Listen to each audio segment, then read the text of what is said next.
The gavel Order in the slammed, court. and the whole courtroom went dead quiet. Patrice Hawthorne stood up first, dressed in white like she was innocent, voice loud like she owned the truth. "Your Honor, our daughter is dead. Those children belong with us. That man is nothing but a poor mistake." Gideon Hawthorne pointed straight at Caleb Monroe. He married our daughter for money. Now he wants our mansion, our name, our empire. Caleb didn't shout. He didn't beg. He just held his 3 triplet daughters tighter, Ayla, Aria, and Amaya, because he could feel the danger in the air. Then Judge Simone Bradshaw leaned forward, eyes sharp. Girls, I need to hear from you. Who takes care of you? Ayla stood up first, small but brave. My dad, he wakes us up, he makes breakfast, he packs our lunches, he never forgets even when he looks tired. Aria stood up next, and her voice shook, but she kept going. My dad is the best dad in the whole world. He sings the wrong one sometimes, but he sings anyway because he wants us to feel safe. Then Amaya stood, calm, serious, watching everyone like she could see through lies. When Mommy was alive, Mommy helped with money. But Daddy did the home, Daddy did the love, Daddy did the work you don't clap for. The courtroom stopped breathing. Even Patrice's face froze. Judge Bradshaw's eyes filled, just a little, like she was fighting it. "And you feel safe with your father?" the judge asked. All 3 girls answered at the same time, loud and clear. "Yes." Ayla stepped closer to Caleb and added one more thing that hit everybody hard. "Please don't send us away. Our dad is our home." Judge Bradshaw's lips trembled. A tear finally slipped, then another. She wiped her face fast, tried to stay professional, then looked at Patrice and Gideon like they disgusted her. And when the judge spoke again, her voice was firm, but her eyes were wet, because she had heard the truth from the only people who couldn't be bought. Brielle Hawthorne was the kind of woman people stared at without meaning to. She was 30, Black American, and she carried herself like someone who had been raised around money her whole life. Her family name opened doors. Her smile closed deals. In Atlanta, people whispered Hawthorne like it was a password. But Brielle's heart did not live in boardrooms. Her heart lived at home. And at home, her husband Caleb Monroe was the center of everything. Caleb was not rich. He was not flashy. He was the kind of man who fixed things quietly and loved loudly without showing off. He was the kind of man who woke up early, made breakfast, and still found time to braid 3 little heads before school. And those 3 heads belonged to their triplet daughters, Ayla, Aria, and Amaya, 3 10-year-old girls with quick mouths, quick minds, and big personalities. Ayla was the one who asked why 100 times a day. Aria was the one who made jokes at the worst times and still got away with it. Amaya was the one who watched everything and always knew when adults were lying. That evening, the mansion was too quiet. The lights were bright, but the air felt heavy. The kind of heavy that sits on a person's chest without permission. Caleb stood in the kitchen, rinsing dishes that didn't need rinsing. Brielle sat at the dining table, staring at her hands like her hands were holding a secret. And they were. Caleb finally turned. "Brielle, you've been quiet all day. Talk to me." Brielle swallowed. Her eyes shined, but she forced her voice to stay steady. "Caleb, my love, I have to tell you something." Caleb stepped closer. "What is it?" Brielle reached for him like she needed to feel something real. She squeezed his fingers hard. "Please promise me something first." Caleb frowned. "Brielle, don't do that. Don't scare me." She nodded slowly. "Promise me you will take care of our girls if anything happens." Caleb's throat tightened. "Why would you even say that?" Brielle's voice dropped to a whisper. "Because I have leukemia."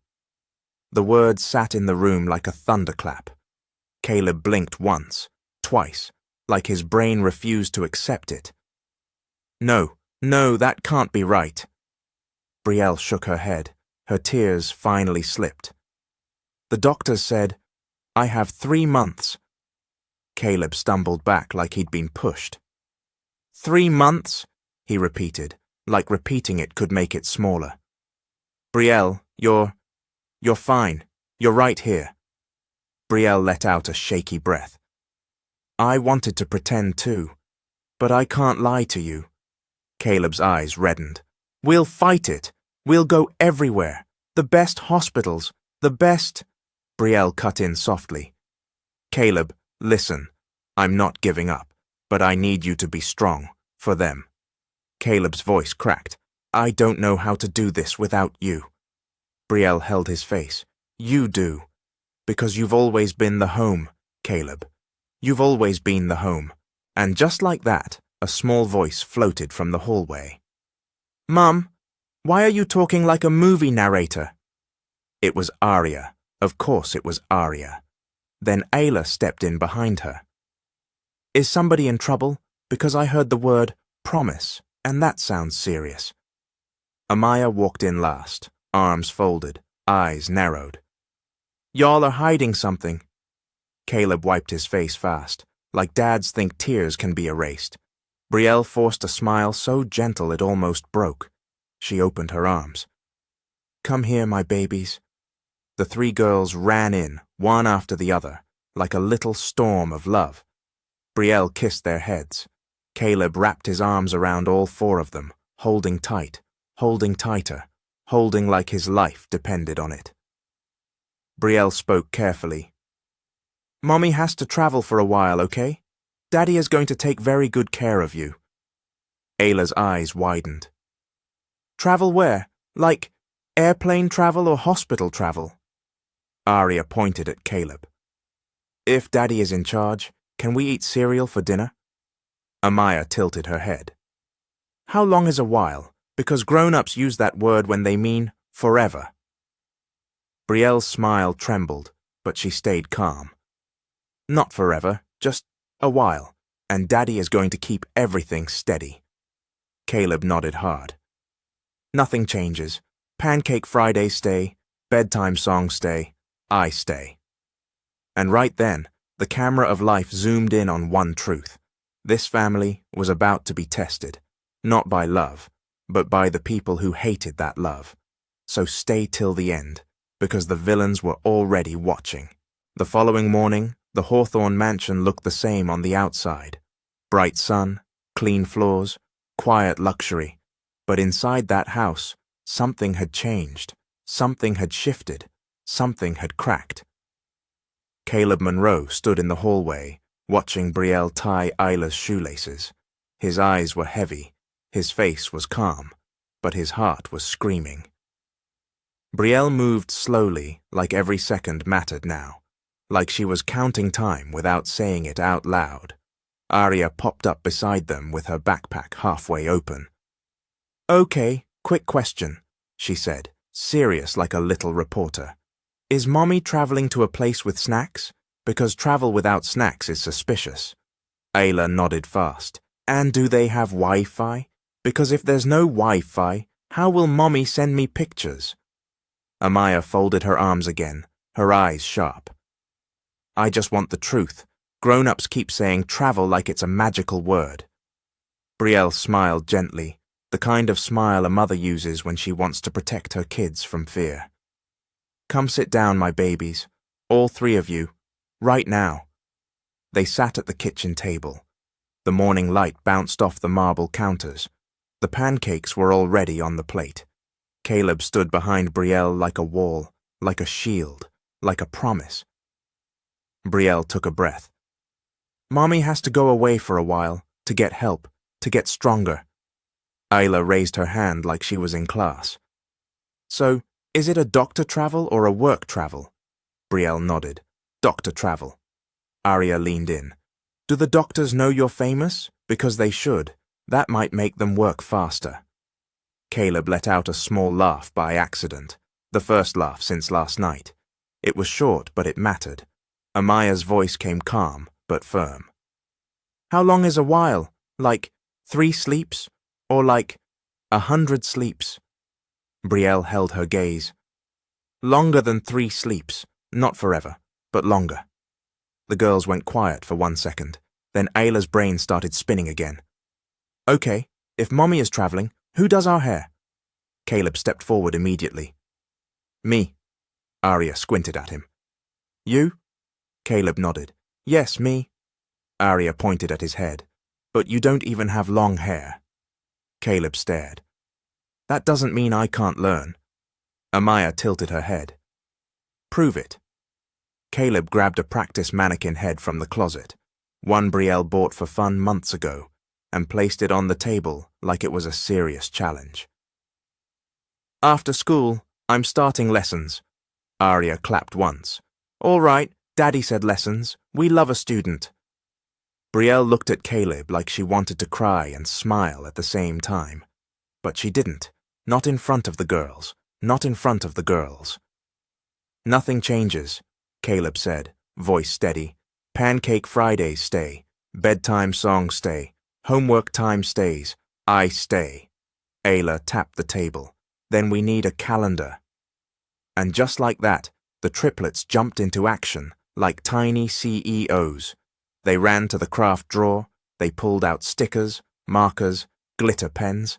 They made a big poster and wrote in bold letters, Mommy Travel Calendar. Arya added a sticker of a suitcase. Ayla added stars. Amaya drew a little crown on top and said, Because Mommy is still Mommy. That night, Brielle planned one special thing, one perfect memory.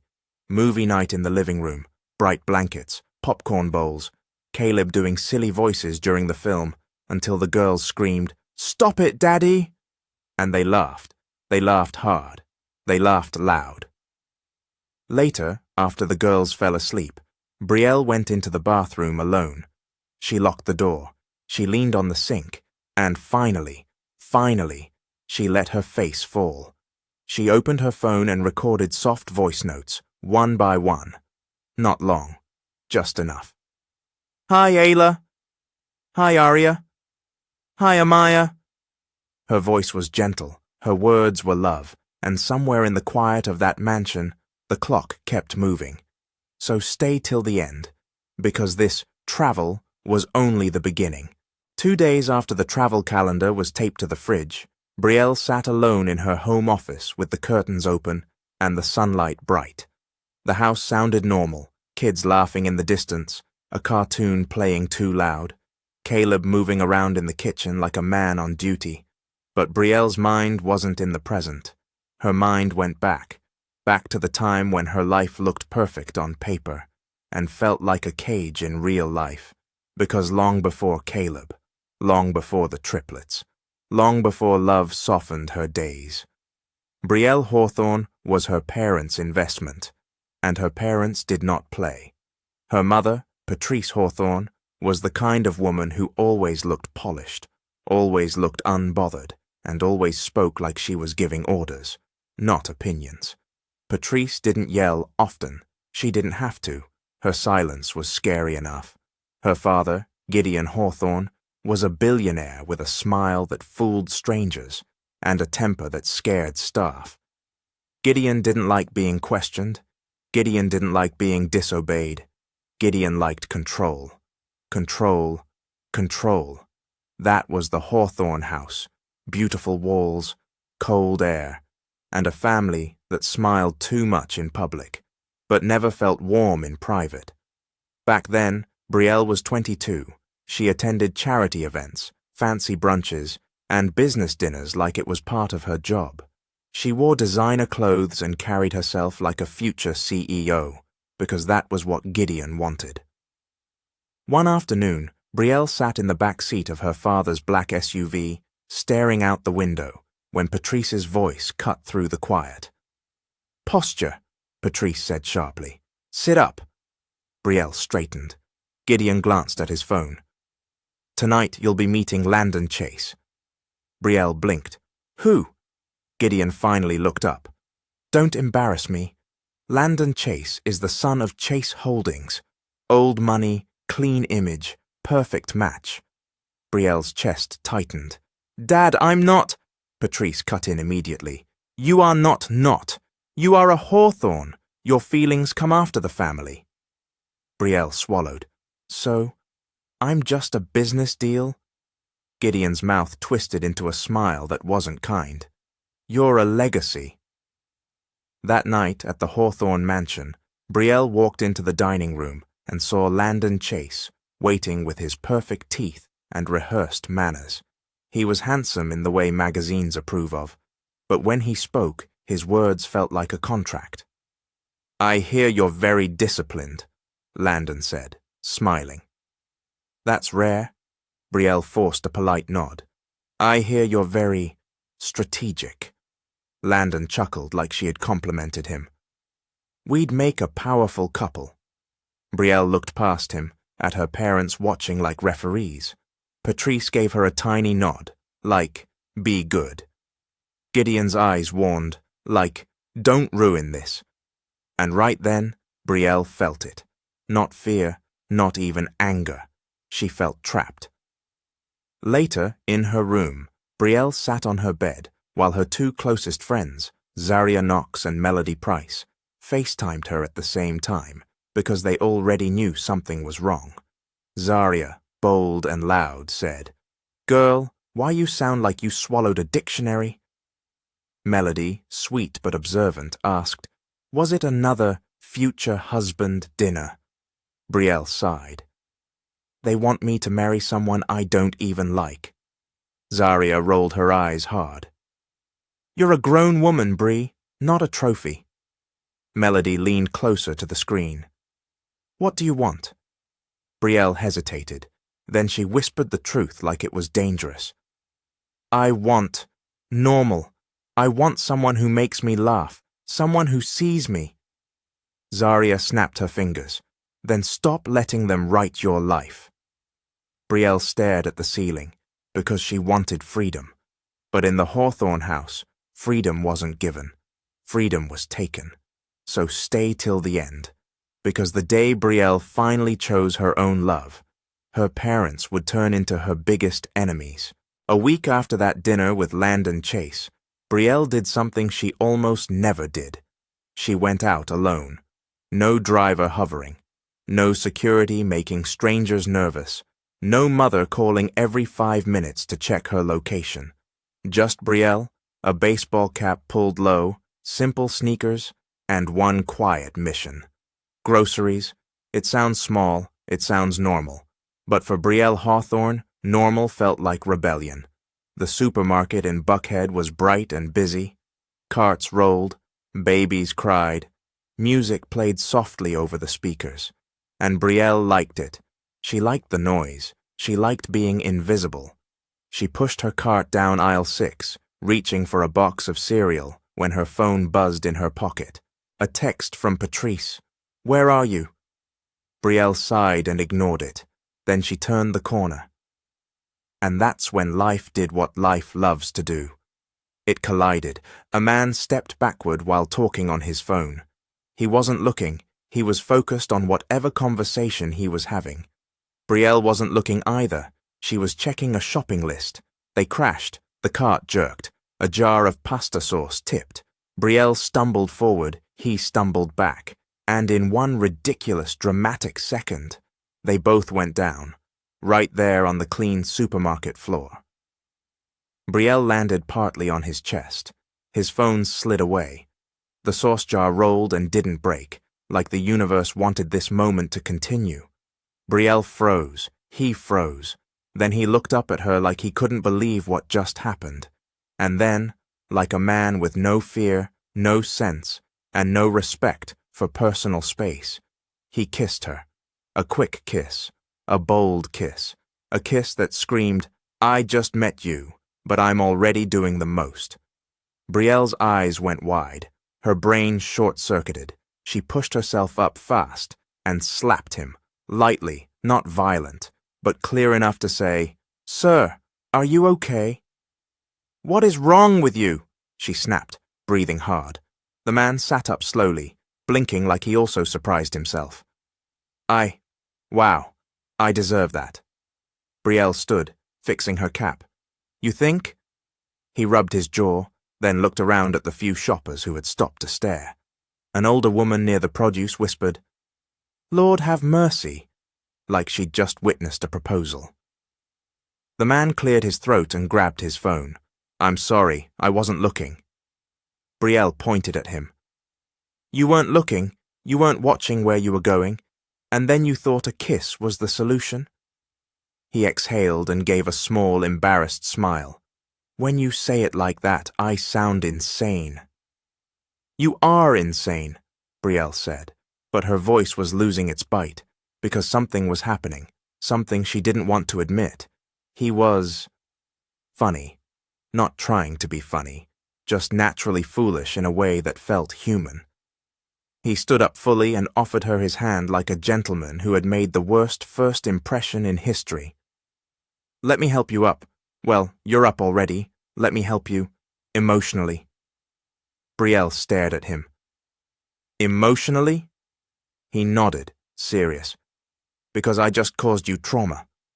Brielle tried not to smile. She failed. He noticed it immediately. "Oh, that's a smile." "It's not," she lied. "It is," he insisted. "I know a smile when I see one." Brielle crossed her arms. "Who are you?" He tapped his chest. "Caleb." She narrowed her eyes. "Just Caleb?" He shrugged. "Caleb Monroe, regular guy, not a serial kisser, I swear." Brielle let out a breath. "You kiss strangers in aisle 6, Caleb Monroe." Caleb held up both hands. I panicked. Brielle tilted her head. "That's your panic response." Caleb nodded like he couldn't deny it. "Apparently." Brielle looked away, trying to regain control, trying to put the hawthorn mask back on, but it was slipping. Caleb took a careful step closer. "Let me make it right." Brielle glanced at him. "How?" He swallowed, then said it anyway. "Give me your number." Brielle laughed once, short and shocked. "Absolutely not." Caleb didn't argue. He just stood there, calm. "Okay, then I'll give you mine." He pulled a pen from his pocket like he had been prepared for destiny. He grabbed a receipt from the floor and wrote his number fast. Then he held it out like it was a peace offering. Brielle stared at that paper. She should have walked away.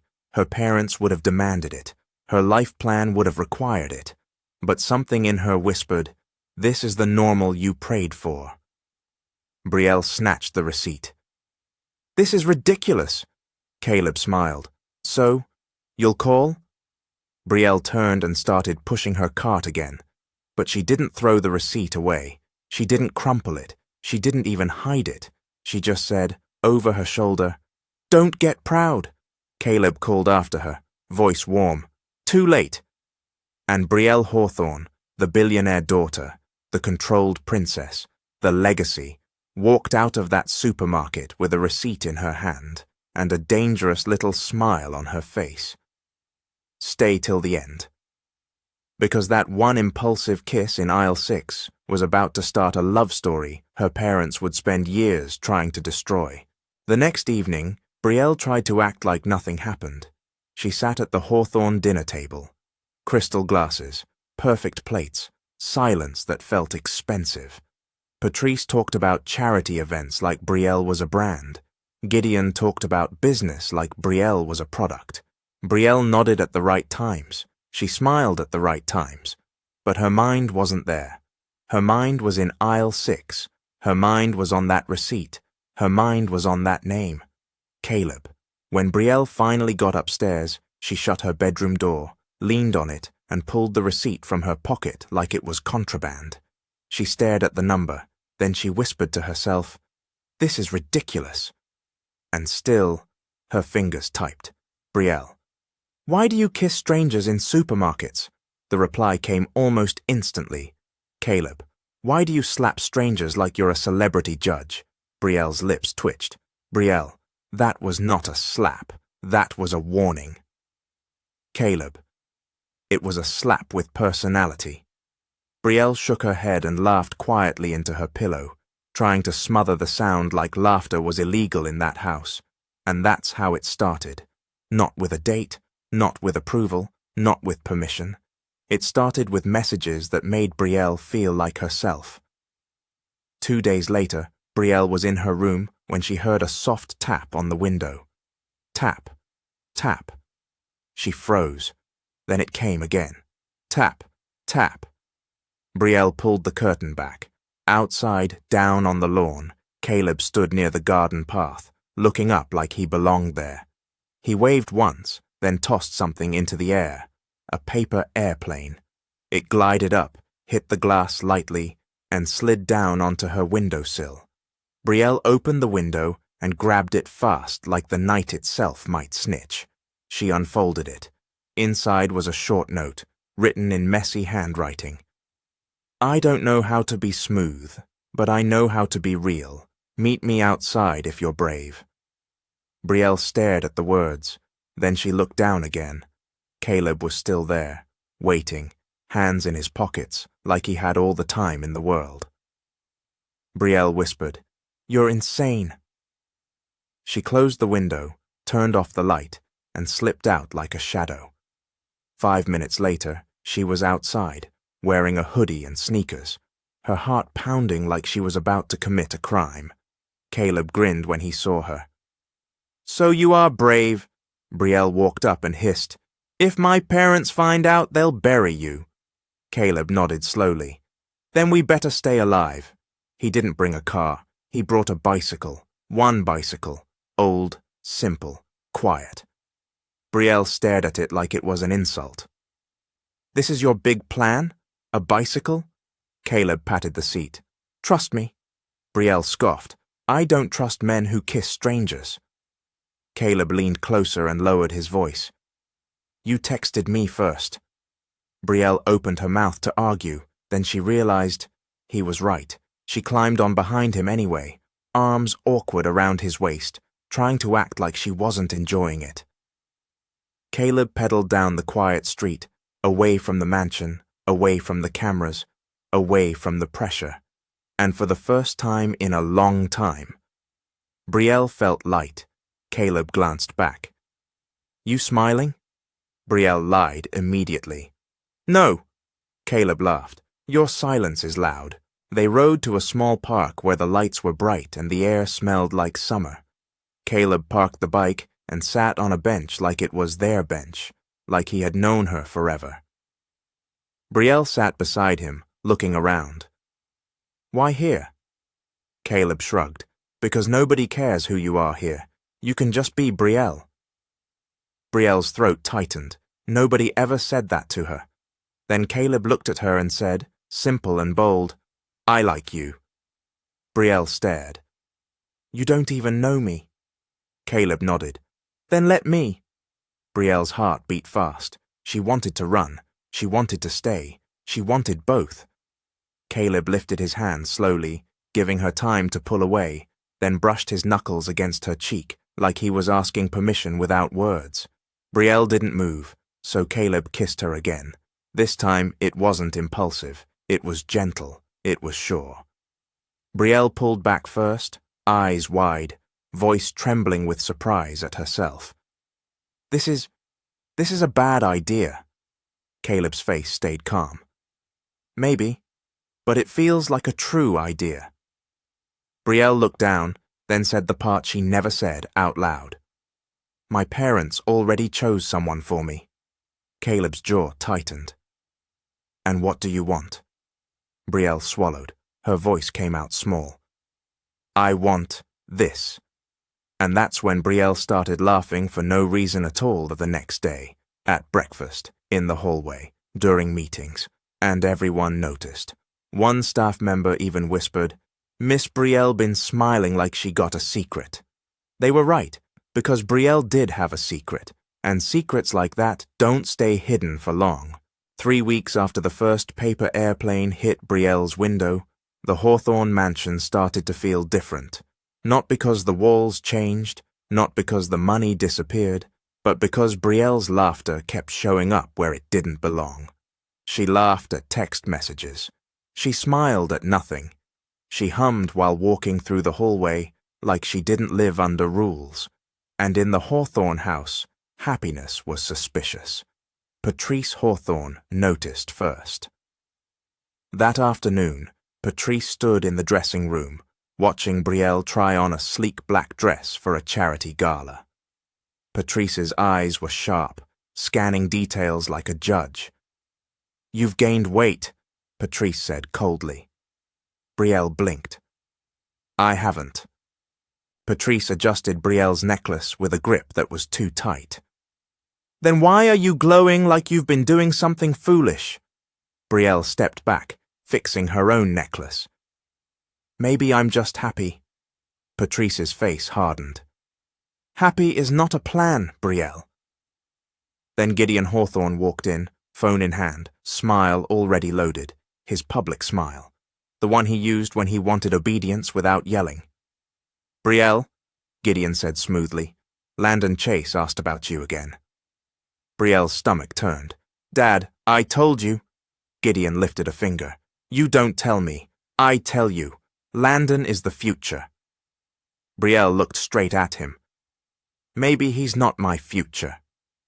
The room went quiet. Patrice's eyebrows lifted slowly.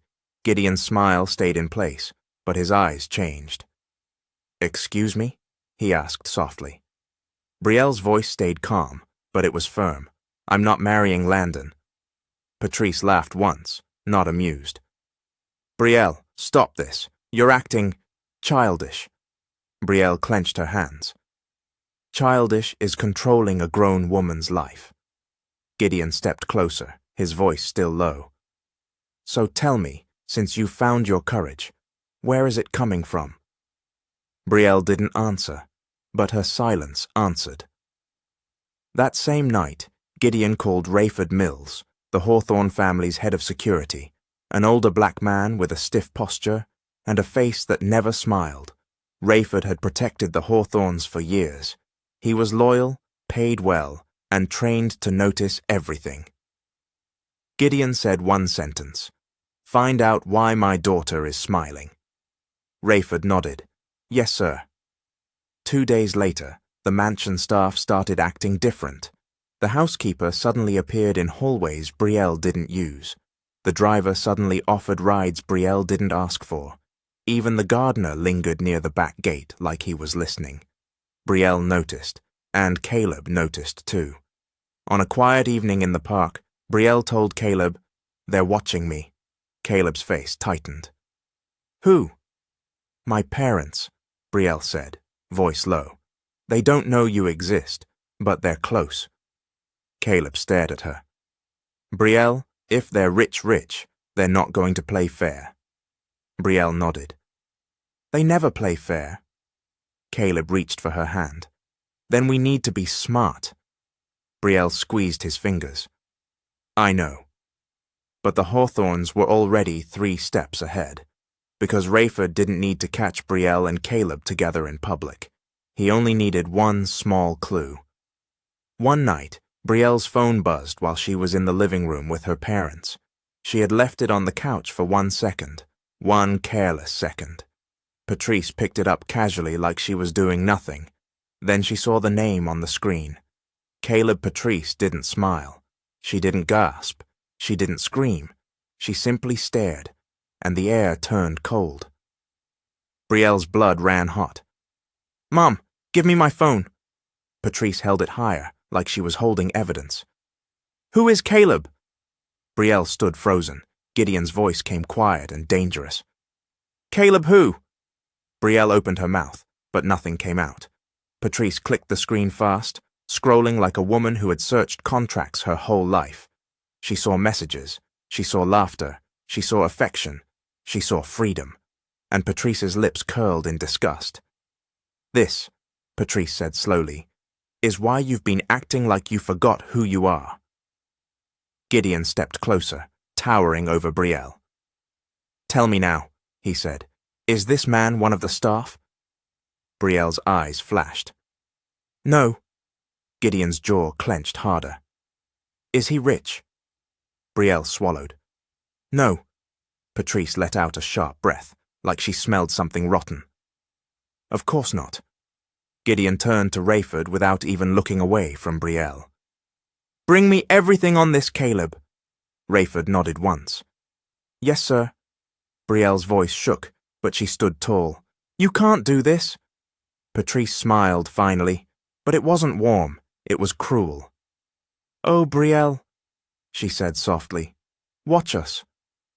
And just like that, the love Brielle tried to protect became a target, not because it was wrong, but because her parents couldn't stand that she chose it herself. The following morning, Brielle woke up to a house that felt too quiet. No cheerful good morning from staff, no casual movement in the hallway. Even the air felt controlled, like the mansion itself was holding its breath. Downstairs, Patrice sat at the breakfast table with her tea, calm like she hadn't just declared war on her own daughter.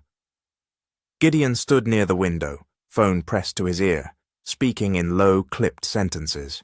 Brielle walked in and said, You're not going to ruin my life. Patrice didn't look up. You already tried to ruin it yourself. Brielle's voice sharpened. Because I like someone. Gideon ended his call and turned slowly. Because you chose someone beneath you. Brielle took a step forward. Caleb is not beneath me. Patrice finally looked up, eyes cold. Brielle, your father built an empire. We did not sacrifice everything just for you to throw yourself into the arms of a nobody. Brielle's hands trembled, but she kept her voice steady. He's not a nobody, he's a person. Gideon's smile was thin. People like him know what they're doing. They see your last name, and they see dollar signs. Brielle snapped, You don't even know him. Patrice leaned back. We will. And just like that, Brielle understood something painful. Her parents weren't going to argue about love. They were going to punish it. Across town, in a small apartment with peeling paint and clean floors, Marcia Monroe stood in front of her mirror, tying her headscarf. Marcia was Caleb's mother, a black American woman who had spent her life working hard with little complaint. She wasn't rich, she wasn't connected, but she carried dignity like it was jewelry. For years, Marcia cleaned at the Hawthorne mansion. She kept her head down. She did her job. She made sure her son stayed respectful. That morning, when Marcia arrived at work, the mansion's side entrance was already open, but the atmosphere was wrong. The staff avoided eye contact. The assistant manager whispered, Marcia, they want you upstairs. Marcia's stomach tightened. Who is they? The assistant manager swallowed. Mr. and Mrs. Hawthorne. Upstairs, Patrice waited in the sitting room like a queen in her throne. Gideon stood beside her like a judge who had already decided the sentence. Marcia paused at the doorway. Good morning, ma'am, sir. Patrice gestured toward the chair in front of her. Sit. Marcia sat slowly, hands folded. Patrice smiled politely. You have a son, don't you? Marcia blinked. Yes, ma'am. Caleb. Gideon's eyes narrowed. Tell your son to stop contacting our daughter. Marcia's breath caught. Excuse me? Patrice's voice stayed smooth. We don't want drama. We don't want scandal. We want this ended. Today. Marcia swallowed hard. Ma'am, I didn't know. Gideon cut in. You know now. Marcia tried to stand tall. Sir, my son is a grown man. I can't. Patrice leaned forward, voice quiet but deadly. You can, or you will lose your job. Marcia's face tightened. I've worked here for years. Gideon's jaw clenched. Then you should understand loyalty. Marcia's hands shook slightly. Please, don't punish me for something my son. Patrice raised a hand. This is not punishment. This is consequence. Marcia left that room with her head high, but her heart was racing, because she knew the Hawthorns. She had seen how they treated people they considered less, and she knew this wasn't about love. It was about control. That same day, Caleb's father, Leon Monroe, was called into Gideon's private office. Leon was a quiet man with tired eyes, the kind who drove for wealthy people and stayed invisible by design. He had been Gideon's personal driver for years. He knew Gideon's moods. He knew Gideon's threats. Gideon didn't offer Leon a seat. He simply said, "Your son is becoming a problem." Leon's voice was respectful. "Sir, I can talk to Caleb." Gideon's eyes were hard. "You will do more than talk." Leon swallowed. "What do you mean?" Gideon leaned forward. "You will make him leave my daughter. If you fail, you will lose everything." Leon's hands clenched at his sides. "Sir, Caleb loves her." Gideon laughed once. "Love doesn't feed families. Jobs do." That evening, Caleb got a call from his mother. Her voice was trying to sound normal, but he heard the fear underneath. "Baby," Marcia said softly, "we need to talk." Caleb's smile faded. "What's wrong?" Marcia hesitated. "Your relationship. With that girl. It's causing trouble." Caleb's chest tightened. "Mum, what did they do?" Marcia's voice cracked. "They warned me. They warned your daddy too." Caleb went quiet. Then he whispered, "So they found out." Marcia breathed out. "Caleb, please, I'm scared." Caleb closed his eyes. His mind flashed to Brielle, her laughter, her courage, her hope, and then it flashed to his parents, two hard-working people who had already given everything. Caleb's voice came low. "All right." Marcia's breath caught. "All right what?" Caleb swallowed the pain like a man swallowing glass. "I'll end it." And in that moment, love didn't feel romantic. Love felt like sacrifice, and Brielle didn't even know what was coming.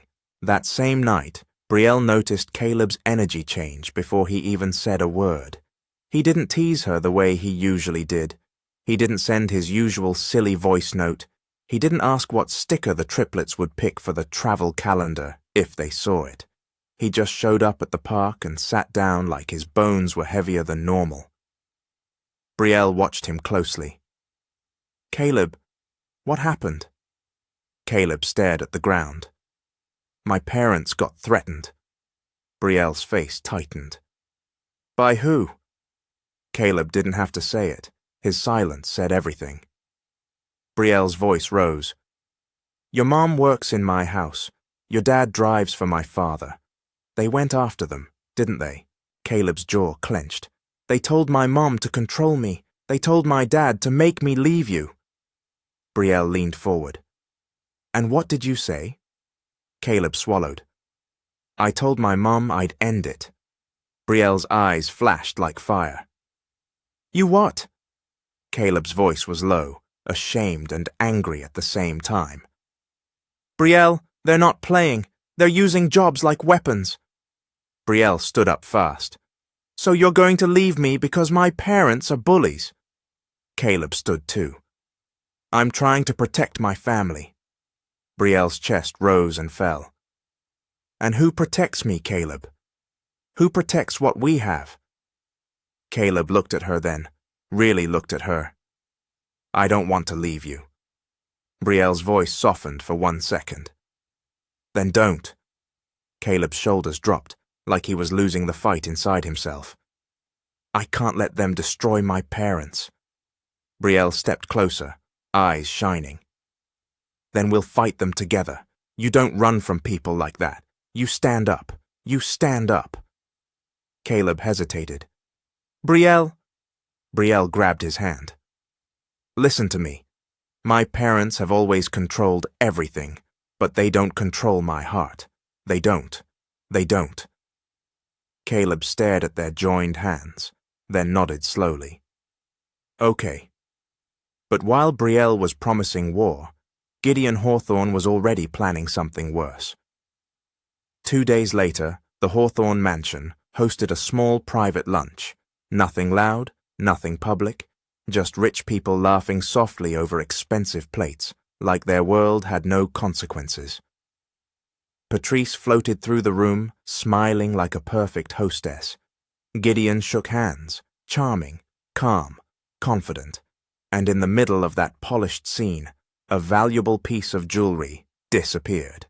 It was a vintage gold bracelet, heavy, detailed, The kind of thing Patrice loved to show off, because it screamed old money. Patrice's voice suddenly rang out, sharp but controlled. "Where is my bracelet?" Staff froze. One maid nervously said, "Ma'am, it was on the tray earlier." Patrice's eyes scanned the room like a predator. Then she turned her head slowly toward the doorway. "Leon!" she called. Leon Monroe stepped in, Caleb's father. He had been asked to bring Gideon's car keys. He stood there with his driver uniform neat, posture respectful, eyes tired but polite. "Yes, ma'am?" Patrice walked toward him, her heels clicking like a countdown. "You were near the master bedroom earlier." Leon blinked. "Yes, ma'am. Mr. Hawthorne asked me to drop off documents." Gideon's voice joined in, calm like a snake. "And you were alone." Leon's throat tightened. "Sir, I only dropped off the envelope. I didn't touch anything."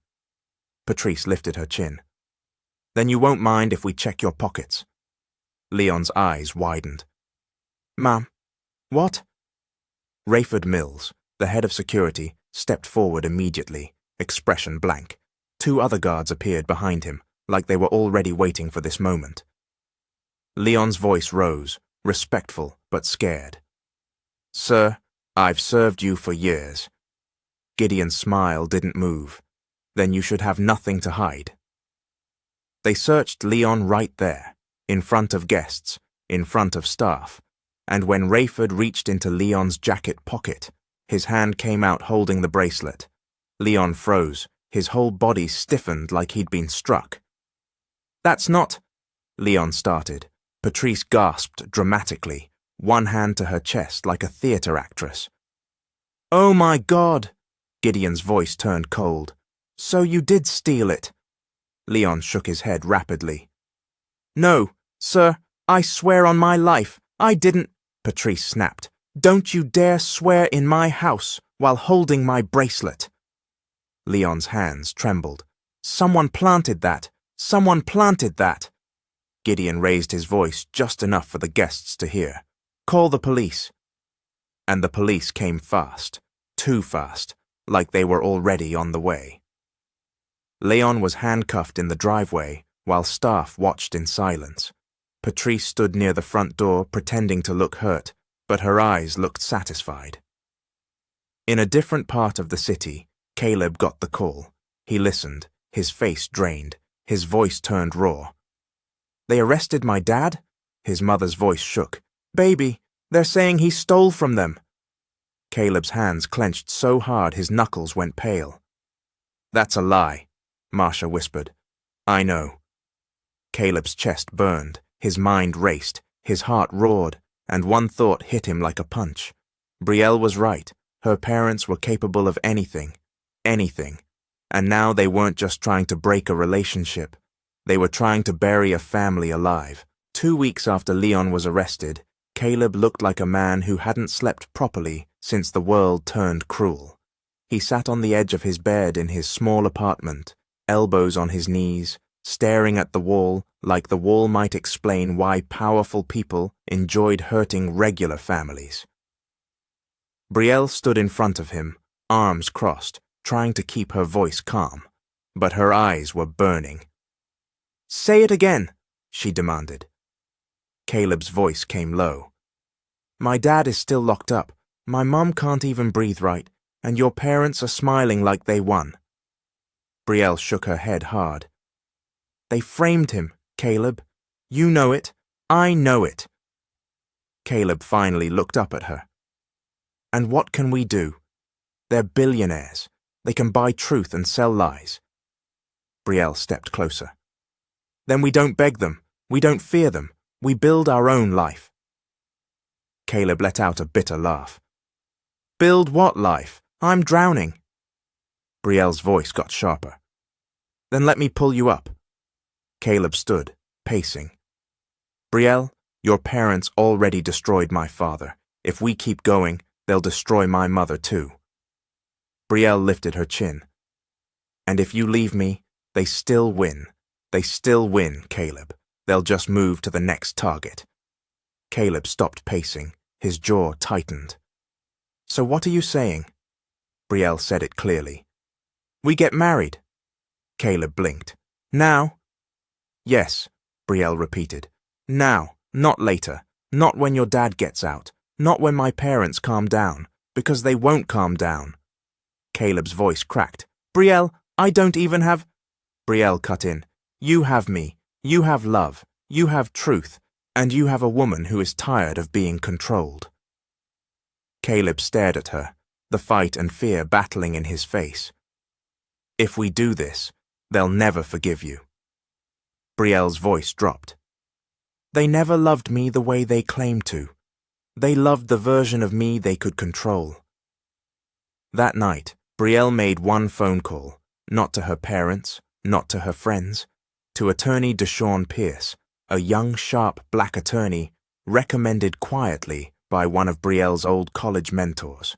Deshawn wasn't a celebrity lawyer, he wasn't flashy, but he was known for one thing: he didn't scare easily. When Deshawn met them the next morning, he listened without interrupting. Then he said, Your father's case is suspicious. The timing, the evidence, the speed of arrest. That doesn't smell like justice. That smells like power. Caleb's fists clenched. So what do we do? Deshawn looked at Brielle. First, protect yourselves legally. Second, keep records of every threat. Third, if you're planning marriage, understand this. Your marriage will be treated like an attack on that family's control. Brielle didn't flinch. Good. Caleb looked at her like she was both brave and terrifying. Brielle held his hand. I'm not leaving. I'm not. So they planned a small wedding. Quiet, simple. No big ballroom, no billionaire guest list, no cameras. Just a clean chapel, bright lights, and a few people who actually cared. Caleb's mother, Marcia, showed up with tired eyes and trembling hands. She hugged Brielle and whispered, I'm sorry this mess touched you. Brielle whispered back, It didn't touch me. It woke me up. Caleb's father couldn't be there. That absence sat in the room like a heavy chair nobody could move. Brielle's friends, Zaria and Melody, came too. They didn't ask for a speech. They didn't make it about drama. Zaria just squeezed Brielle's shoulders and said, Do it, and don't look back. Melody nodded softly. Love shouldn't need permission. The officiant was Pastor Lionel Grant, an older pastor with a steady voice and kind eyes. He had known Marcia from church for years. He looked at Caleb and Brielle and said, This world will test what is real. But real love doesn't run when tested. When Brielle walked down the aisle, she didn't wear a heavy crown. She wore a simple dress and a calm face. Her hands didn't shake. Caleb stood at the front, trying not to break apart. He whispered when she reached him, You sure? Brielle whispered back, I'm sure. Pastor Grant asked, Do you take... And before he could finish, the chapel doors opened. A man in a dark suit stepped inside, holding a phone like it was a weapon. He wasn't invited. He didn't smile. He walked straight up to Deshawn and whispered something. Deshawn's expression changed. Caleb noticed immediately. What is it? Deshawn leaned in, voice low. Your father's bond hearing got pushed back again. No reason given. Brielle's eyes narrowed. They're doing it on purpose. Caleb's throat tightened. They're punishing him because of me. Brielle's voice went firm. No. They're punishing him because they're evil. Pastor Grant cleared his throat gently, bringing the moment back. We will not let wickedness steal this day. Brielle lifted her chin. Caleb held her hands tighter. And right there, with a framed man sitting in a cell and 2 billionaires plotting in a mansion, Caleb and Brielle said their vows anyway. Not because it was easy, because it was necessary, because some loves don't survive unless people choose them out loud. 6 years later, the Monroe home didn't look like a billionaire mansion anymore. It looked like real life, bright morning light through regular curtains, shoes lined up by the door, a fridge full of sticky notes, laughter bouncing off the walls like music. And in the middle of that life, Brielle and Caleb's triplets, Isla, Aria, and Amaya, were now 10 years old and running the house like 3 tiny supervisors with opinions. Caleb moved through the kitchen with practiced speed. He flipped pancakes, packed lunches, and kept one ear open for chaos. He wore an apron that said, "Number 1 Dad." Aria bought it as a joke and never let him take it off. Brielle stood near the island in a crisp blouse, checking emails on her phone, her hair pulled back neat. She was still Brielle Hawthorne by blood, still wealthy by inheritance, still respected in business spaces. But the way she moved in this house was different. Here she wasn't a legacy.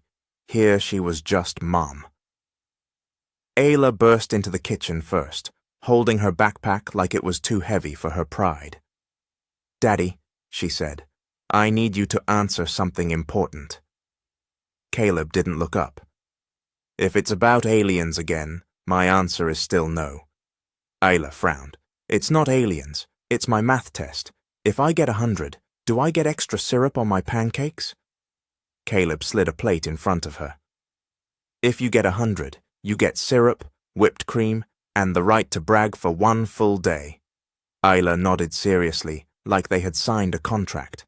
Aria walked in next, hair half done, holding a brush like it was a microphone. "Attention," she announced. "Breaking news. I have decided to wear my hair in princess mode." Caleb glanced at her head. "Princess mode? You mean a bun?" Aria corrected him. "No, a royal bun. There's a difference." Amaya came in last, calm and watchful, as always. She scanned the kitchen, then looked at Caleb. "Daddy, you flipped the pancakes too early." Caleb blinked. "Too early?" Amaya nodded. "They're not golden enough. They're emotionally undercooked." Aria burst out laughing. "Emotionally undercooked is crazy." Caleb lifted his spatula like he was surrendering. "Okay, Miss Food Critic." Brielle shook her head, smiling. "Caleb, don't argue with her. She studies everything." Amaya pointed at Brielle. "Mom, don't distract him. He needs to focus. Our breakfast is the foundation of this household." Brielle laughed softly, then turned back to her emails. "Yes, ma'am." This was their rhythm. Brielle provided. She handled investments. She went to meetings. She made sure the future was secure. But Caleb ran the home. He did school runs. He did laundry. He did bedtime routines. He did the small things that built a childhood, and the triplets knew it. After breakfast, Caleb lined them up near the door like a coach. "Backpacks?" "Checked," Ayla said. "Lunches?" "Checked," Aria replied. "Homework?" Amaya lifted her folder. "Double-checked, and also, I corrected Daddy's spelling on the permission slip." Caleb sighed dramatically. "I knew I didn't like 3rd grade for a reason." The girls giggled and ran outside. Brielle stepped closer to Caleb, voice softer. "You're doing amazing." Caleb shrugged, trying to act casual. "I'm doing what needs to be done." Brielle reached for his hand. "I remember when you were terrified to braid hair." Caleb groaned. "Don't remind me." Brielle smiled. "Now you can do 3 heads in 15 minutes. Caleb leaned in, playful. "That's talent." But even in that warm moment, Brielle's phone buzzed. Her face changed when she saw the caller ID. Patrice Hawthorne. Caleb noticed immediately. "Your mom?" Brielle hesitated, then answered with a calm voice. "Hello, Mother." Patrice's voice came through icy and polite. "Brielle, I'll be in town this weekend. Your father and I want to see the girls." Brielle's jaw tightened. "You haven't asked to see them in years." Patrice replied smoothly. "We are their grandparents. We have rights." Caleb's eyes narrowed. Brielle's grip on the phone tightened. Patrice added, like she was discussing weather, "And bring Caleb, too. Your father has a few words." Brielle's stomach dropped because she knew that tone. That tone wasn't love. That tone was a warning. She ended the call slowly, then looked at Caleb. Caleb spoke first. "They're still watching us." Brielle nodded. They never stopped. And in that moment, the warm kitchen felt a little colder, because the past wasn't finished. The Hawthorns were coming back. 2 months after Patrice's phone call, the Monroe house was still bright. The routines were still there: pancakes, backpacks, homework checks, Caleb's off-key bedtime songs. But Brielle's body was changing, quietly at first, then loudly. The tiredness stopped being just tired. The little cough stopped being just a cough. And the way Brielle sometimes gripped the kitchen counter like the room was spinning, that wasn't normal. One afternoon, Caleb found Brielle sitting on the edge of the bed, staring at her hands the same way she did years ago when she held a secret. Caleb's voice went tight. "Brielle, don't tell me we're back here." Brielle didn't argue. She just said, "We need to go to the hospital." At the hospital, Dr. Elise Warren met them, a black woman in her 40s with a steady voice and kind eyes, the kind of doctor who doesn't perform hope, but still protects it. She studied Brielle's file. She looked at Brielle's face, then she looked at Caleb. "Mr. Monroe," Dr. Warren said carefully, "your wife needs intensive treatment, immediately." Caleb swallowed. "How bad?" Dr. Warren paused. "Bad enough that we don't waste time." Brielle didn't flinch. Caleb did. That night, Brielle sat the triplets down in the living room under bright lights, the same way she had done before. Caleb sat beside her, shoulders tense, hands folded like he was holding himself together by force. Ayla spoke first, because Ayla always spoke first. "Mum, is your doctor travel happening again?" Arya tried to joke, but her voice came out smaller than usual.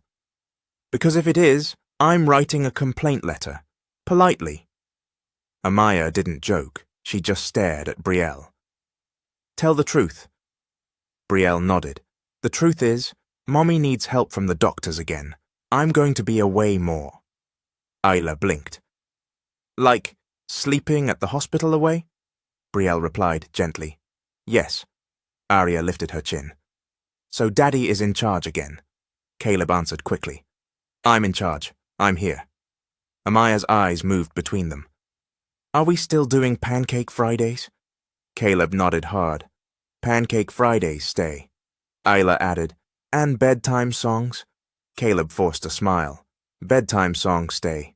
Arya crossed her arms like a tiny manager. "And hair?" Caleb exhaled. "Hair stays. I'll do it, even if y'all roast me." Arya pointed at him. "We will roast you, with love." Brielle smiled, then squeezed their hands. "My babies, you did nothing wrong.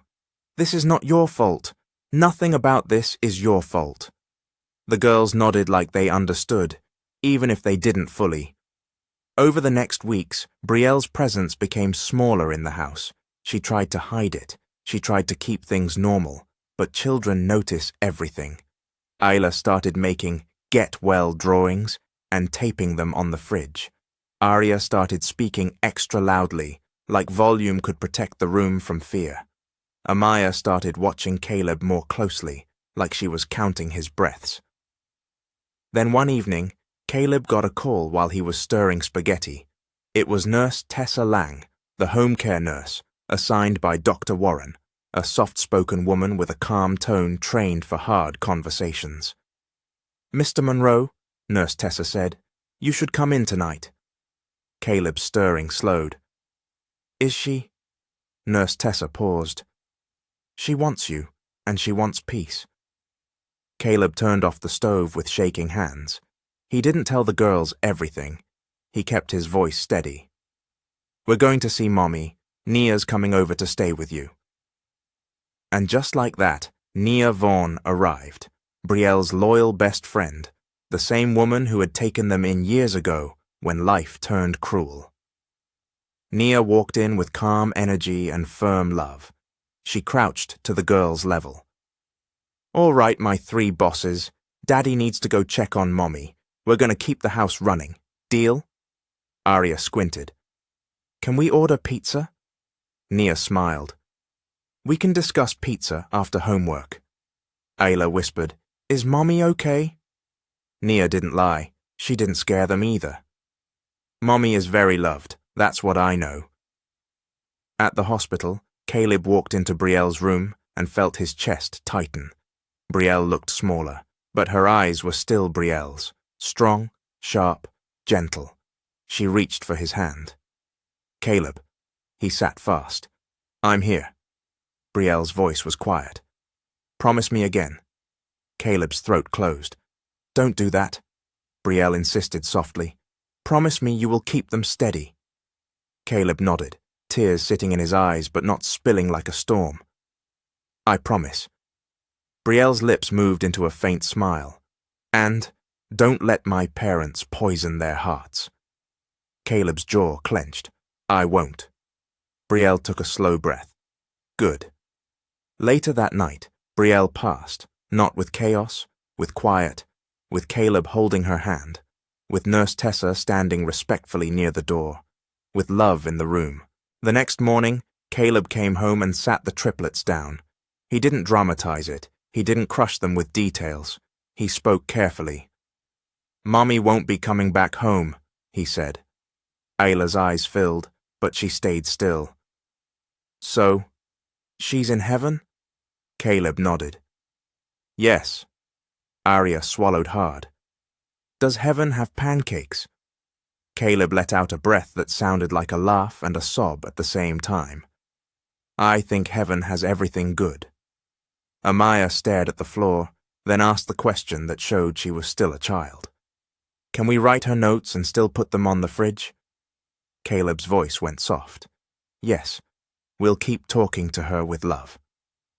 The funeral came 3 days later, a bright chapel, quiet music, flowers everywhere. Caleb stood with his daughters in matching black outfits, holding their hands. Then Patrice and Gideon Hawthorne arrived. Patrice walked in like she owned the grief. Gideon walked in like he owned the room. Patrice looked at the triplets first, then looked at Caleb like he was dirt on expensive shoes. Gideon didn't whisper. He didn't wait. He stepped close and said, loud enough for people to hear, This is what happens when you let a poor man into your life. Caleb's eyes turned cold. Not here. Patrice's smile was thin. Oh, it's here. It's exactly here. And then, in front of mourners, in front of flowers, in front of Brielle's picture, smiling from the altar, Patrice pointed at Caleb and said the cruelest thing a mother could say at her own daughter's funeral. You didn't just marry her, you drained her. The room went silent. The triplets gripped Caleb's hands tighter, and Gideon leaned in, voice low and threatening. This is not finished, he said. We're taking what belongs to our bloodline. Caleb didn't shout. He didn't swing. He just stepped forward slightly, positioning himself between the Hawthorns and the girls like a wall, and in that moment, everyone understood. Brielle wasn't even in the ground yet, and her parents were already planning the next attack. The next morning after the funeral, the Monroe house felt quieter than it ever had. Not because the girls were screaming or crying. They weren't. They were moving slowly, talking softly, watching Caleb like little detectives who didn't want to make things harder. Ayla sat at the table, drawing a bright sun and writing, Hi, Mummy at the top. Arya tried to butter toast and said, Daddy, the toaster is acting disrespectful. Amaya stood near the fridge, staring at the mommy travel calendar that was still taped there, the stickers still sitting in the squares, like time had stopped on purpose. Caleb kept his voice steady. Breakfast first, school after. Then the doorbell rang. Caleb opened the door and found a courier holding an envelope. Caleb Monroe? The man asked. Caleb nodded. You've been served. The words hit like ice water. Caleb took the papers, shut the door, and stared down at the bold letters. Petition for custody and asset control. He didn't curse. He didn't throw it. He just whispered, "All ready?" Isla looked up. "Daddy, what's that?" Caleb forced calm into his voice. "Grown-up business, baby." Amaya stepped closer, eyes narrowed. "Is it Grandma Patrice?" Caleb didn't answer. He didn't need to. That same afternoon, Patrice and Gideon sat in their mansion with their attorney, Marvin Klein, a confident, older lawyer with slick hair and a voice that sounded like he had never lost an argument in his life. Marvin flipped through documents and said, "Your angle is simple. You claim the father is unstable and unfit. You request custody based on wealth and family legacy. Then you petition to freeze access to Brielle's assets until the children are in your care." Gideon's voice was smug. "Exactly. He's nothing without her." Patrice sipped tea. "And he will learn that quickly." Marvin added, "We'll also push the narrative that he married your daughter for money." Patrice's eyes gleamed. "That part won't be hard. People love that story." Back across town, Caleb sat at the small dining table with Nia Vaughn. Nia didn't look shocked. She looked ready. "Let me see it," Nia said. Caleb slid the papers toward her. "They want the girls. They want everything." Nia's jaw tightened. "They don't want the girls. They want control." Caleb whispered, "How do I fight billionaires?" Nia leaned forward. "You don't fight them with noise. You fight them with truth." That evening, Nia drove Caleb to meet attorney Deshawn Pierce again. Deshawn walked in with a worn briefcase and steady eyes, the kind of man who didn't get intimidated by fancy names. He read the petition carefully, then looked up at Caleb. "They're coming hard. They're going to paint you as a gold digger, a freeloader, an emotional mess." Caleb's face stayed blank. "And what do I do?" Deshawn said. "We gather proof, school records, teachers, neighbors, anyone who can testify that you are the primary caregiver." Caleb nodded slowly. "I did everything at home." Deshawn pointed his pen at him. "Then we make the court see it." The Hawthorns didn't stop there. The next day, Caleb got a call from the triplets' school. The counselor, Ms. Joanna Fields, spoke carefully. "Mr. Monroe, we've received some concerns." Caleb almost smiled. No dramatic voice. Amaya leaned forward. "What do we do?" Caleb said the truth plainly. "You tell the truth about your life, about your home, about who takes care of you." Isla nodded. "That's easy." Arya added, "We'll tell them Daddy is the pancake CEO." Amaya looked at Caleb closely. "And if they try to make us choose?" Caleb's voice went steady, even though his chest hurt. "You choose what feels safe, what feels right, what feels like home." Nia watched from the corner, arms folded, eyes shining with loyalty, because she knew what the Hawthorns were doing. They were trying to steal children like children were property. They were trying to rewrite a love story into a scam. They were trying to bury Caleb the same way they tried to bury Leon years ago. But this time, Caleb wasn't alone. This time, the whole community was starting to watch. And when people start watching, wickedness gets nervous.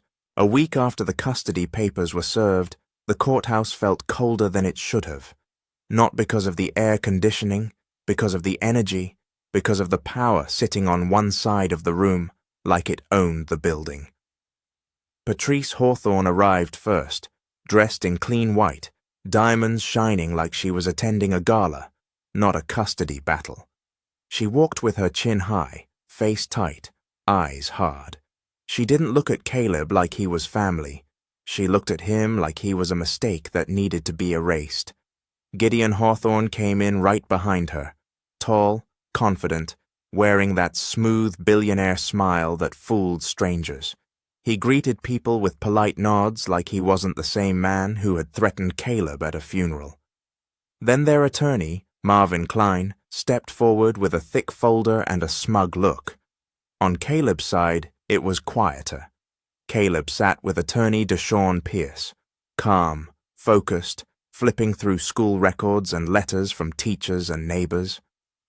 Nia Vaughan sat a few rows back, steady and alert, ready to support but not make a scene.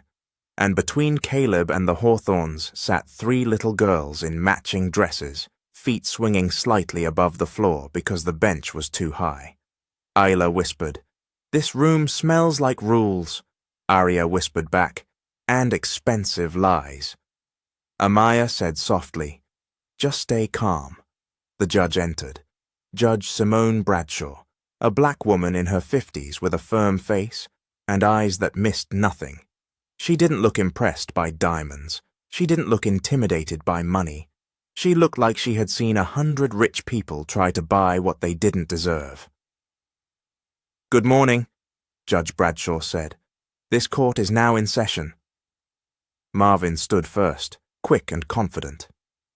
"Your Honor, my clients are the maternal grandparents of these children. Their daughter, Brielle Hawthorne, tragically passed. These children are entitled to stability, resources, and a proper environment." Judge Bradshaw leaned back slightly.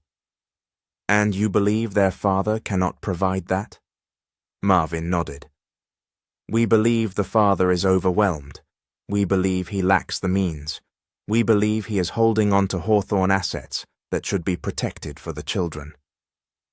Caleb's jaw tightened, but he stayed quiet. Judge Bradshaw looked down at her notes. "Mr. Monroe, do you have counsel?" Deshawn stood. "Yes, Your Honor. Deshawn Pierce on behalf of Mr. Caleb Monroe." Judge Bradshaw nodded. "Proceed." Marvin began presenting his story like a performance. He painted Caleb as a man who married into wealth. He implied Caleb depended on Brielle financially.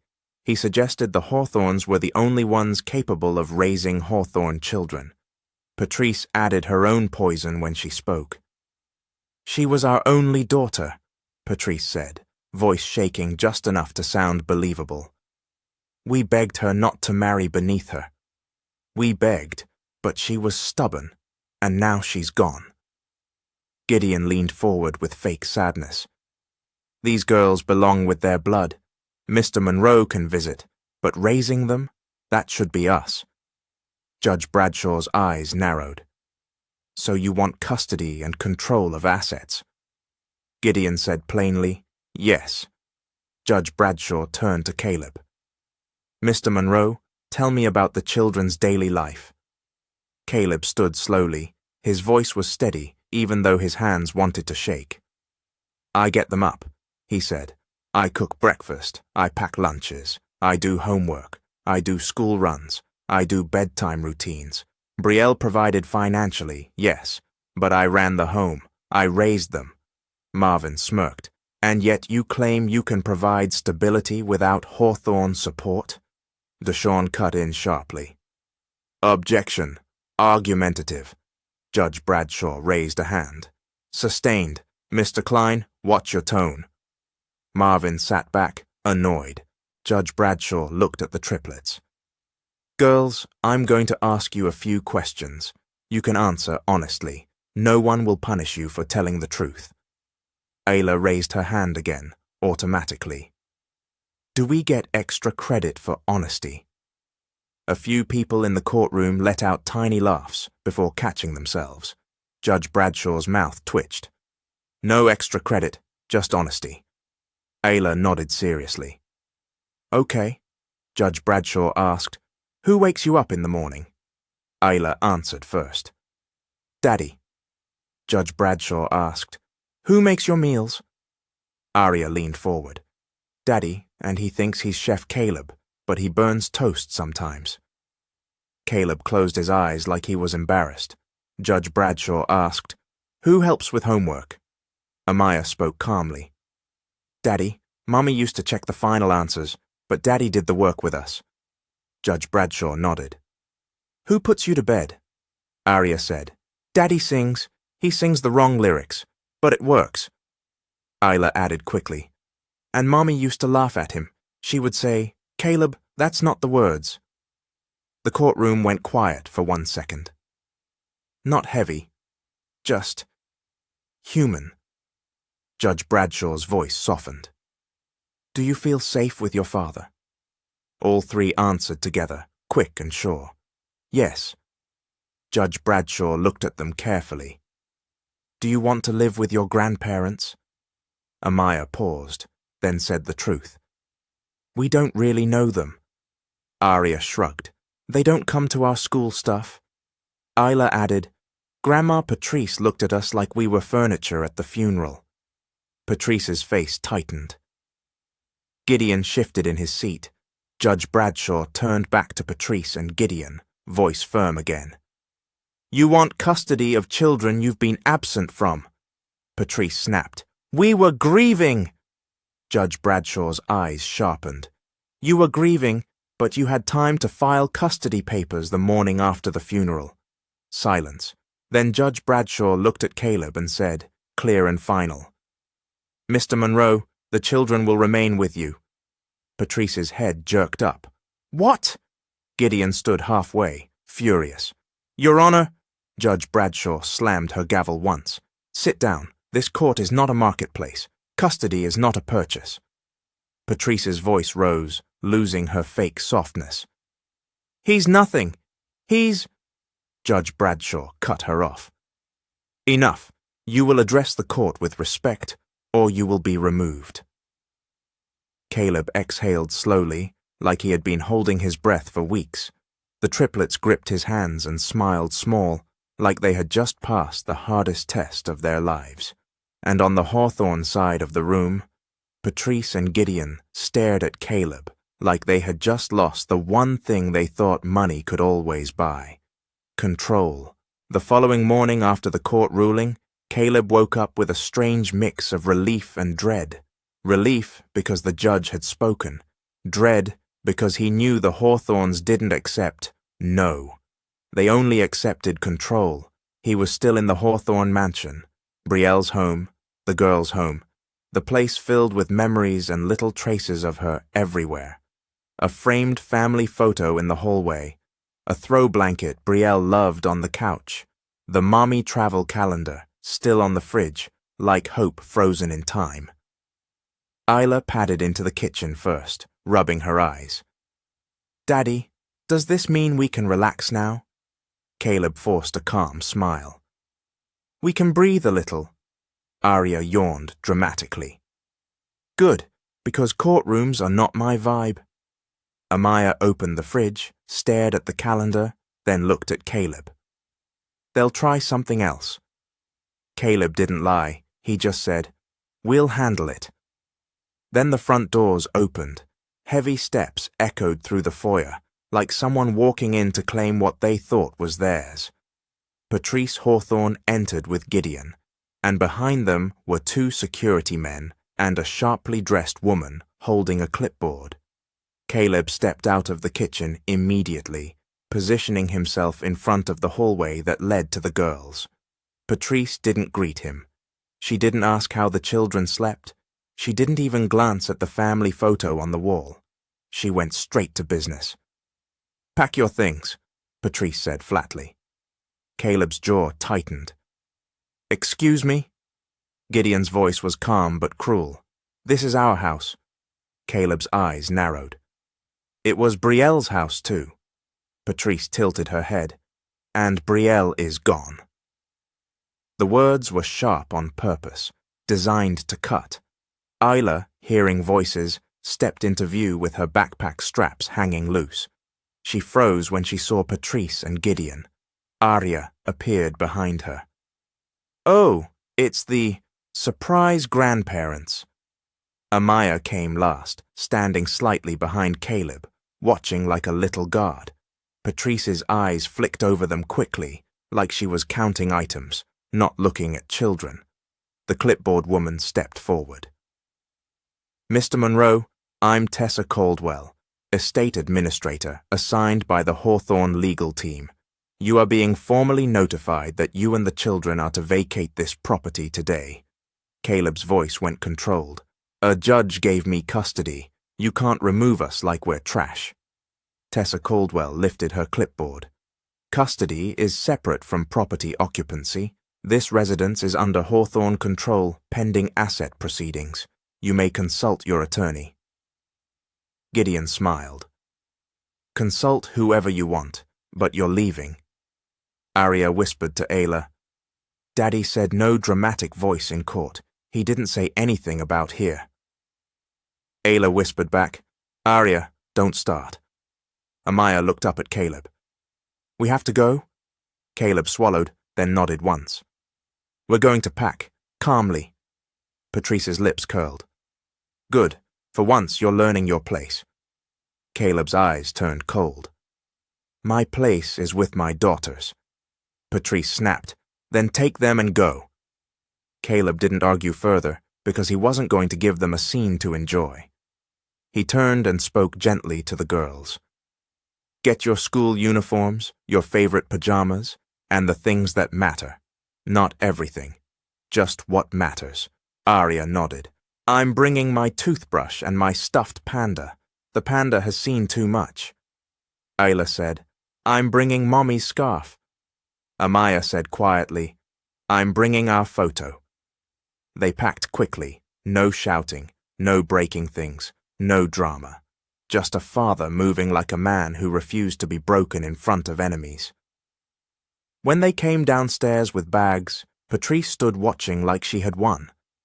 Gideon stepped aside and said, There's a car outside. You can leave now.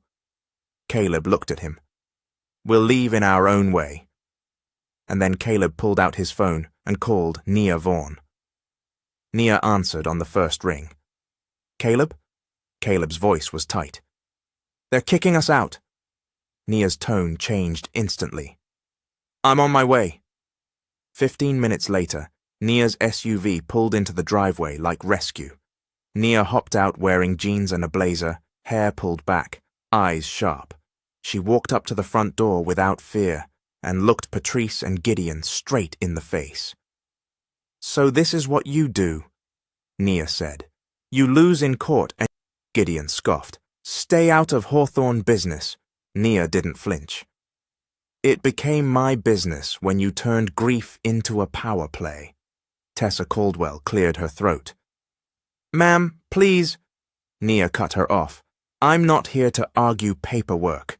I'm here to make sure these girls have a safe place. She turned to the triplets and softened immediately. All right, my three bosses. You're riding with Auntie Nia. House rules at my place. Homework first, jokes second, snacks always. Arya raised her hand. Is pizza allowed? Nia smiled. Pizza is a discussion after homework. Ayla hugged her quickly. Amaya nodded once like she approved. Caleb loaded the bags into Nia's SUV, then looked back at the mansion one last time. It wasn't just a building, it was Brielle, and Patrice and Gideon stood in the doorway, watching like they had erased her. Caleb turned away, because he wasn't going to fight for walls, he was going to fight for truth. As they drove off, Nia's phone buzzed. She glanced at the screen, then frowned. Caleb noticed. What is it? Nia's voice dropped. Unknown number, but the message says... She read it slowly. I know what they did to Leon. I saw it, and I can prove it. Caleb's whole body went still, because the past, Leon's case, the frame-up, the pain, was coming back, not to hurt them again, but to expose the people who thought they were untouchable. 2 days after that mysterious message, Caleb sat at Nia's dining table with his phone in his hand, like it was a ticking clock. The triplets were in the living room doing homework. Arya kept whispering funny teacher voices. Ayla kept correcting her. Amaya kept shushing both of them like she was the principal. Nia stood by the window, watching the street like a protector. Caleb finally said, Call the number. Nia nodded once and pressed dial. A woman answered on the second ring. Her voice was older, steady, careful, like she had carried a secret for too long. Hello? Nia spoke first. This is Nia Vaughn. You texted me. The woman exhaled. My name is Odessa Lane. I worked in the Hawthorne mansion for 30 years. Caleb's eyes narrowed. You were inside that house? Odessa's voice shook slightly, but she didn't back down. Yes, I cleaned those rooms. I folded those clothes. I watched those people smile in public and do evil in private. Nia leaned forward. What do you know? Odessa paused. Then she said it clearly. Leon Monroe was framed. Caleb's chest tightened so hard it felt like his heart was being squeezed. I knew it, Odessa continued, words spilling like someone finally opening a locked door. That bracelet didn't disappear. Gideon ordered Rayford, security, to plant it. I saw Rayford take it from Patrice's jewelry box before they searched Leon. Caleb stood up so fast his chair scraped the floor. You saw it with your own eyes? Odessa's voice turned firm. With my own eyes. I stayed quiet because I was scared, because people like them ruin lives. But when they kicked you and the babies out like you were nothing, I couldn't sleep anymore.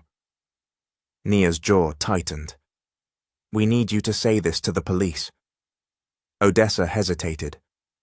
If I do, they'll come for me. Caleb's voice went steady.